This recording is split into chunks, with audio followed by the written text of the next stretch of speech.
ಆಯೋಗಕ್ಕೆ ನಡೀತಿರುವ 14ನೇ ತಾರೀಕು ಮಾರ್ಚ್ ತಿಂಗಳ 2020 ನಡೆಯುತ್ತಿರುವ ಅವರ ಪ್ರತಿಭಟನೆಗೆ ಬಗ್ಗೆ ಇವತ್ತು ಒಂದು ಪತ್ರಿಕಾಗೋಷ್ಠಿ ಕರೆದಿದ್ದರು. ಸೊ ಪತ್ರಿಕಾಗೋಷ್ಠಿಗೆ ಆಗಮಿಸಿರುವಂಥ ಎಲ್ಲ ನನ್ನ ನೆಚ್ಚಿನ ಪತ್ರಕರ್ತರು ಹಾಗೂ ಎಲೆಕ್ಟ್ರಾನಿಕ್ ಮಾಧ್ಯಮದ ಎಲ್ಲ ನನ್ನ ಸ್ನೇಹಿತರಿಗೆ ಸ್ವಾಗತ ಕೋರ್ತಾ, ಮತ್ತು ವೇದಿಕೆ ಮೇಲೆ ಕರ್ನಾಟಕ ರಾಜ್ಯ ಬಂಡವಾಳ ಕ್ಷೇಮಾಭಿವೃದ್ಧಿ ಸಂಘದ ರಾಜ್ಯಾಧ್ಯಕ್ಷರಾದ ಹನುಮಂತಪ್ಪನವರು ಇವತ್ತು ವೇದಿಕೆಯಲ್ಲಿದ್ದಾರೆ.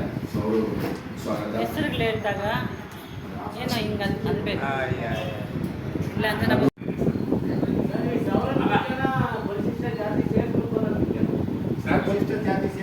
ಪರಿಶಿಷ್ಟ ಜಾತಿಗೆ ಸೇರಿಸಬೇಕು ಅಂತ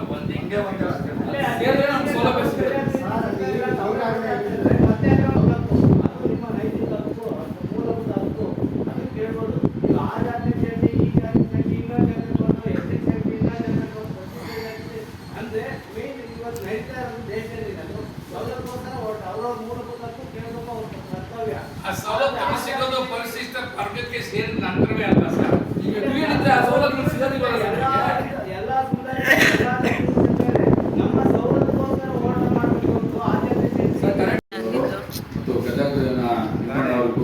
ಹಾಗೂ ನಮ್ಮ ಕರ್ನಾಟಕ ರಾಜ್ಯ ಬಂಡವಾಳ ಕ್ಷೇಮಾಭಿವೃದ್ಧಿ ಕಾರ್ಯದರ್ಶಿಯಾದಂಥ ಮಲ್ಲೇಶ್ವರ ಅವರು ಮತ್ತು ಕಾರ್ಯಾಧ್ಯಕ್ಷರಾದಂಥ ಚಂದ್ರಕಾಂತ್ ಅವರು ಮತ್ತು ನಮ್ಮ ಹಿರಿಯರಾದಂಥ ಪ್ರೊಫೆಸರ್ ಕೃಷ್ಣಯ್ಯ ಮೇಷ್ಟ್ರು ಸ್ವಾಗತ ಕೊಡ್ತಾ, ಇವತ್ತು ನಿಮಗೆಲ್ಲರಿಗೂ ಆಲ್ರೆಡಿ ಪ್ರೆಸ್ ನೋಟ್ ಕೊಟ್ಟಿರೋಂತೆ ಇವತ್ತು ಏನಂದ್ರೆ ಒಂದು ಆಹೋರಾತ್ರ ಪ್ರತಿಭಟನೆ ಕಳೆದ ಆಲ್ರೆಡಿ ನಿಮಗೆಲ್ಲ ಗೊತ್ತಿರೋ ತುಂಬ ಸರಿ ಪ್ರೆಸ್ ಮೀಟ್ಗಳು ಮಾಡಿದ್ದೀವಿ ನಾವು. ಯಾಕೆಂದರೆ ಕಳೆದ 1921ರಲ್ಲಿ ನಾವು ಸಿಕ್ಸ್ ಸೇರಿದ್ದೀವಿ ಅಂತ ಇದ್ದಿದ್ದಂಥ ವಿಷಯ. ಬಟ್ ಅದಾದ ಕರ್ನಾಟಕ ಸರ್ಕಾರ ಬಂದಮೇಲೆ ಯಾವಾಗ ವಿಭಜನೆ ಆಯಿತು ಅದಾದಮೇಲೆ ಮತ್ತೆ ನಾವು 2A ಕ್ಯಾಟಗರಿಯಿಂದನೇ ಅವತ್ತಿಂದನೂ ಬರ್ತಾ ಇದ್ದೀವಿ.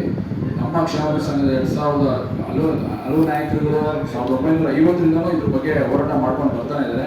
ಬಟ್ 2002ರಿಂದ ಕ್ಷೇಮಾಭಿವೃದ್ಧಿ ಸಂಘದಿಂದ ನಿರಂತರವಾಗಿ ಪ್ರತಿ ವರ್ಷವೂ ಹೋರಾಟ ಮಾಡ್ತಾ ಬರ್ತಾ ಇದ್ದಿದ್ದು. 2009ರಲ್ಲಿ ಯಡಿಯೂರಪ್ಪ ಸರ್ CM ಇದ್ದಾಗ BJP ಸರ್ಕಾರದಿಂದ ನಮ್ಮ ಅನ್ನಪೂರ್ಣಮ್ಮ ವರದಿ ಜಾರಿಗೆ ಬಂತು 2011ರಲ್ಲಿ.